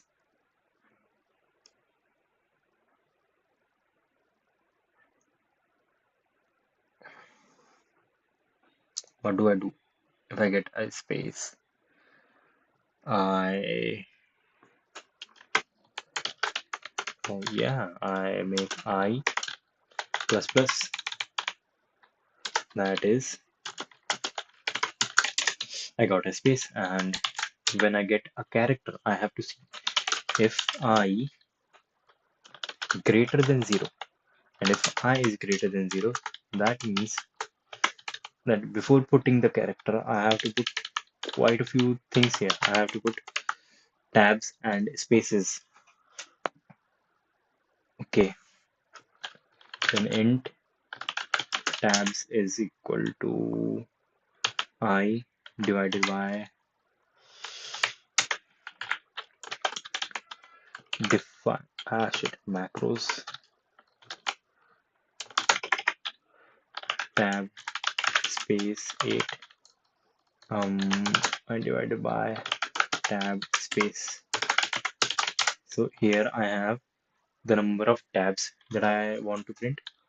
So for int j equals 0, j less than tabs j plus plus. Nah, shit. What would I actually need?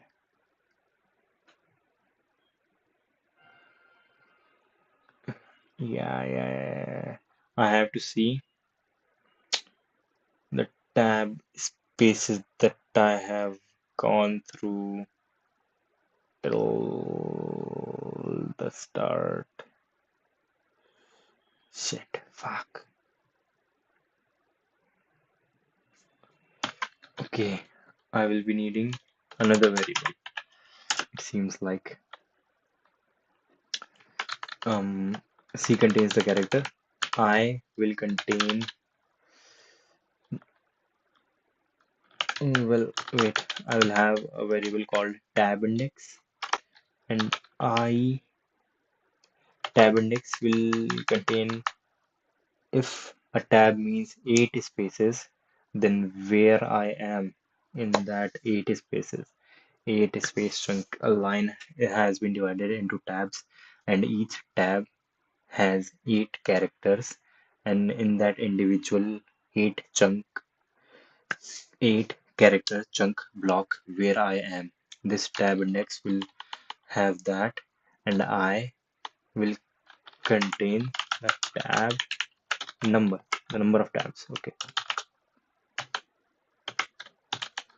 so let me initialize tab index equal to tab number equal to 0.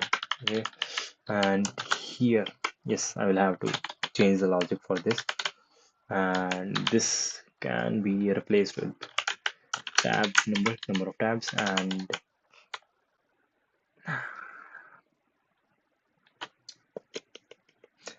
I would also like to have spaces. No.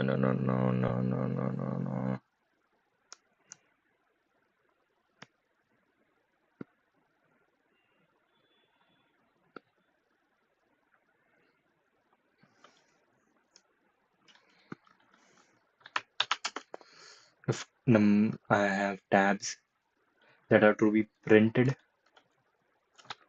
or if tab in nah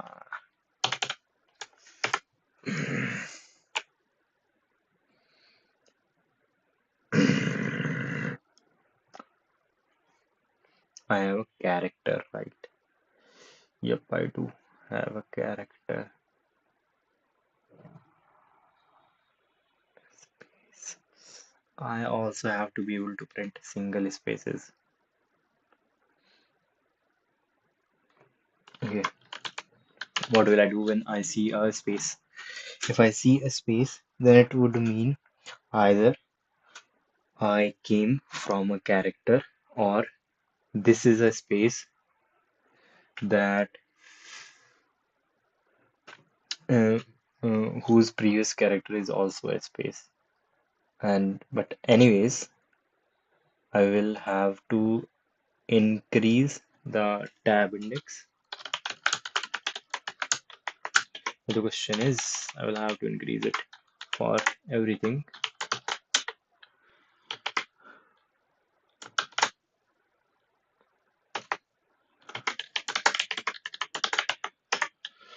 Okay, if currently I am at a space, not just increase, god damn it, no.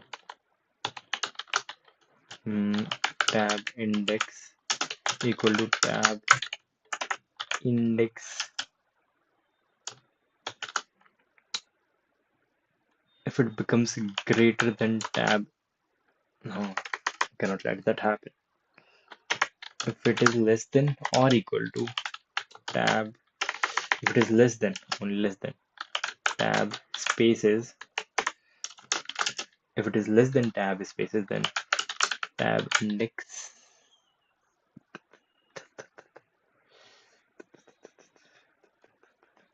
It will start from 0 and go up till 8. Can it become 8? Yes, it can become 8. Tab index plus 1, otherwise give 0. So I should initialize that with 1, with 0, 0 is fine, and I can do here tab spaces minus 1 to have 7 the largest value that the tab index can have. So when I get to this, I would like to see I have the current place. Oh fuck. Hmm. I can count the number of spaces, that is cool, right? But what else do I want? I do not have a lot of battery. Let me put this on charge.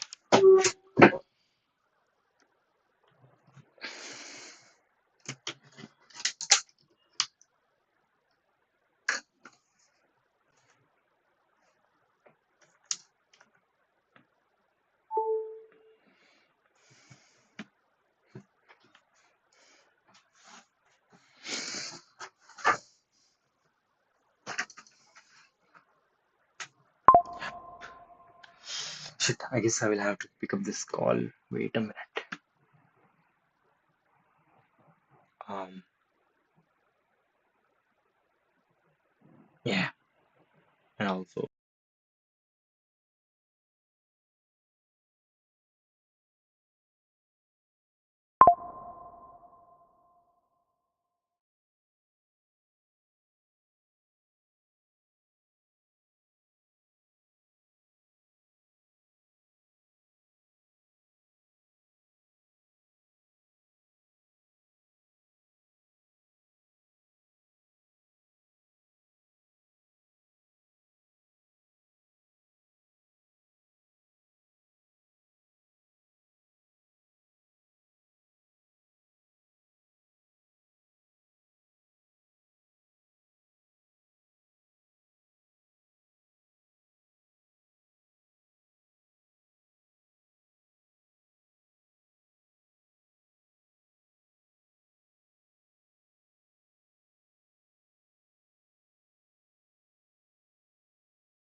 Shit, camera is not working as functionist. Now it will work, I guess. Yeah.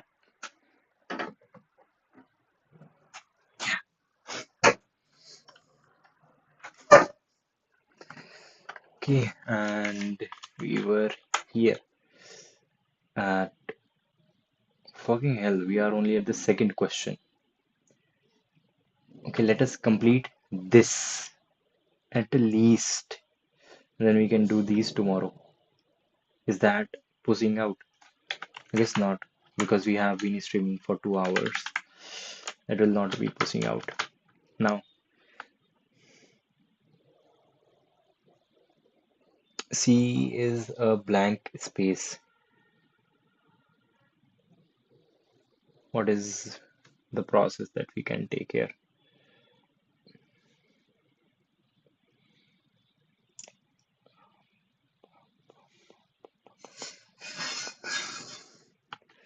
I will also have a variable that will tell me the number of blank spaces that there have been. So blanks, and I will initialize that also to 0. Blanks is also equal to 0. Now, when I reach this, I can make, I can see if blanks equal to 0, then it means that this is the first space that I am encountering, and this could be a string of spaces, I do not know. So if blanks is equal to 0, that is, this is the first space that I am encountering. Let me see if my position in the tab index, and then I can update the tab number.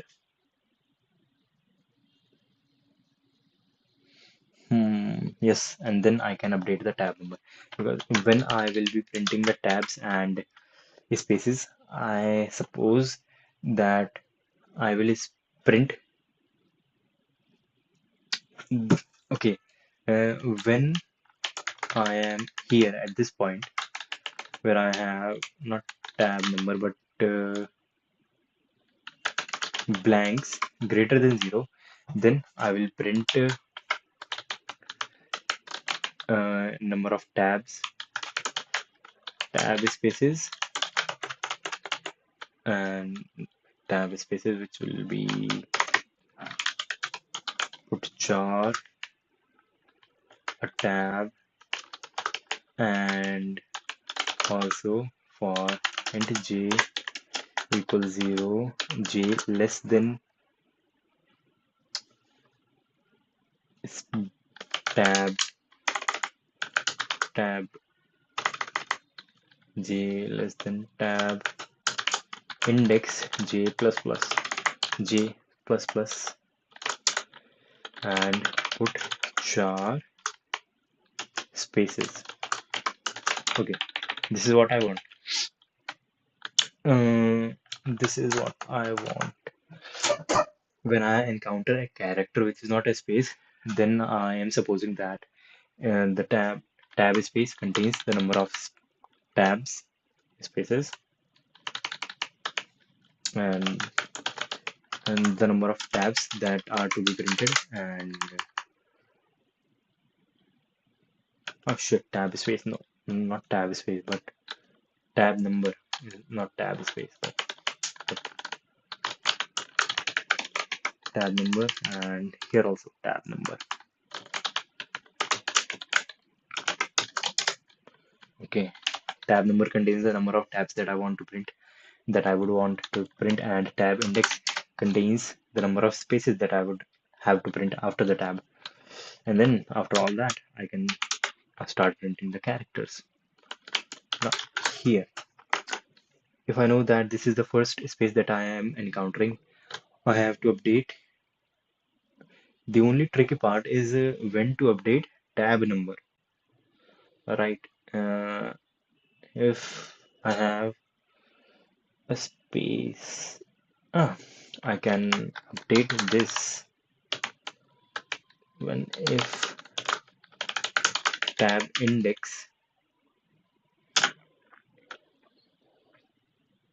equal to 0. Wait. Tab index. If tab index is 7, that is the seventh character is a tab, then I know um, if the seventh character is a tab, what do I do then? If the seventh character is a tab, I can replace that with a space. I can seventh character is a tab. Then I would like to update tab number by 1. So tab number equal to tab index.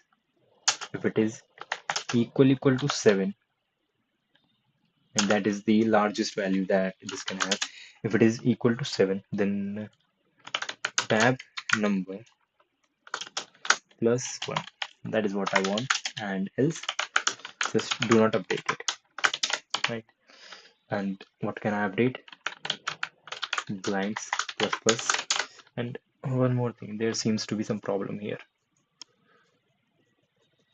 Let's say I have a string which is this 1 2 3 3 tab. Wait, a b 1 2 3 4 5, and then spaces 1 2 3 4 5 6, and wait, 5 6 7 8 9 10 11 12 13 14 15 16, let's say. So how will this be interpreted by our program? You will see a character and blank will not be equal to 0. You put tab number equal to 0 and blanks equal to 0. We will see that blank is not equal to 0. Thus we will keep printing them. We will print this, and yes, we also want to update tab number. Yes, we update tab number at the start. So we will update tab number. Here it will become 1. When 2 is the input, then it will become 2, and here 3 4 5 6. So when we are at this point, we will get tab index as 6, and this code will be executed. We will see that we will increase blanks by 1, and tab number will remain tab number, that is 0. And then when we get here, we will get tab index equal to 0 equal to 7, and at that point tab number will become 1 and blanks will be increased by 1. And then at this point we will have tab number equal to 0. Yes, we will have tab number equal to 0. Thus nothing would happen, and blanks would increase by 1. And wait, 6 7 0 1 2 3, and till now same thing would happen, and I would not get any tabs, and I think this will work. Replace space repulse re repulse repulse space. Okay, not slash out. Let's see.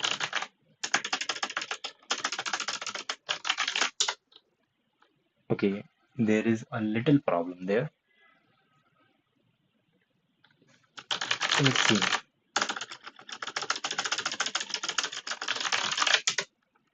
a little problem there. Yes.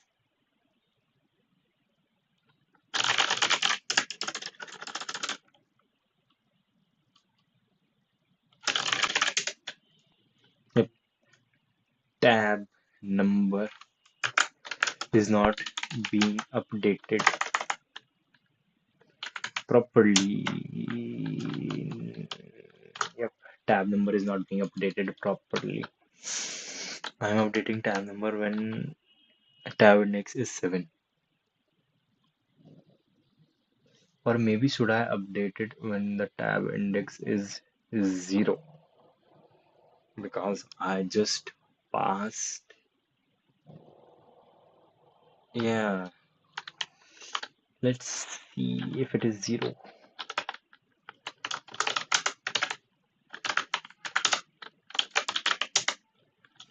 And print this. Let's see what we will get. Okay, that is even more messed up than before.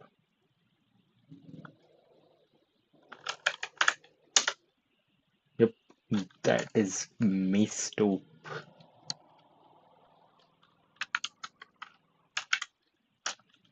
And replace. Okay, what can we do here?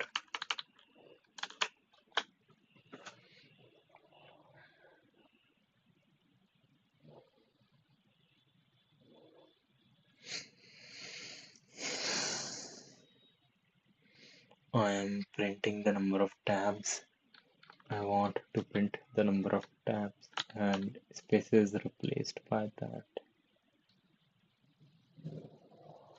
So if a character is there, then at the boundary, then I want to print a tab instead of all those spaces. That makes sense. And it is 0. Yes, it is 0. It is 0. So I know the, god damn it. So yes, then I know the current space. Then I move on. 1, 2, 3, 4, 5, 6, 7. At I know that 7th is also a space, so this should not be 0. Ah, shit. This should be 7. When I know that 7th, I am at the 7th index and this is also a space, then I would like to increase the tab number.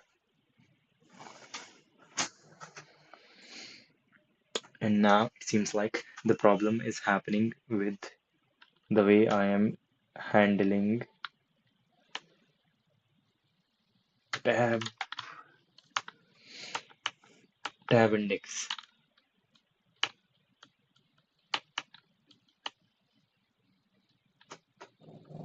Okay, then I make tab number and blanks equal to 0. A very wise decision.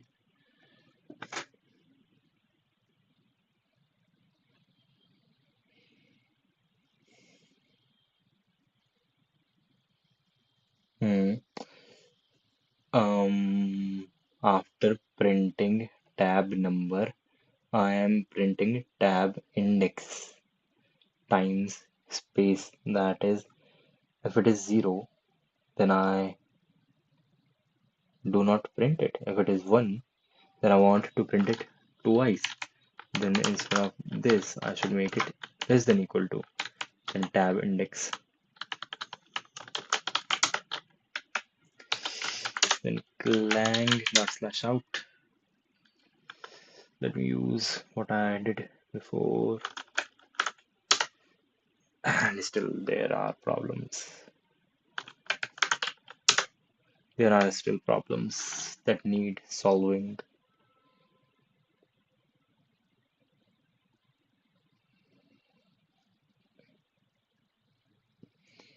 Okay, if I am at the 7th place, no.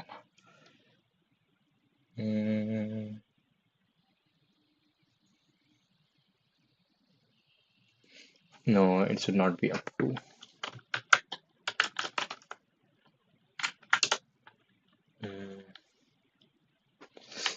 Instead of here being up to, it has to be less than tab index.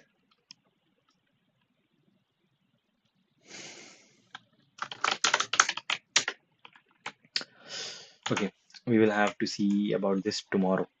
It is. It has been at least 2 hours. That was my goal, to achieve which I said that I will complete the whole chapter. But now here we are, 2 hours, 20 minutes long stream. That is good, and we will complete these four questions properly tomorrow. And this is it for today. And seems like my stream is stuck. And how long has it been stuck? The same thing happened in the morning. Shit. Okay, but okay. Maybe this happens when someone calls me.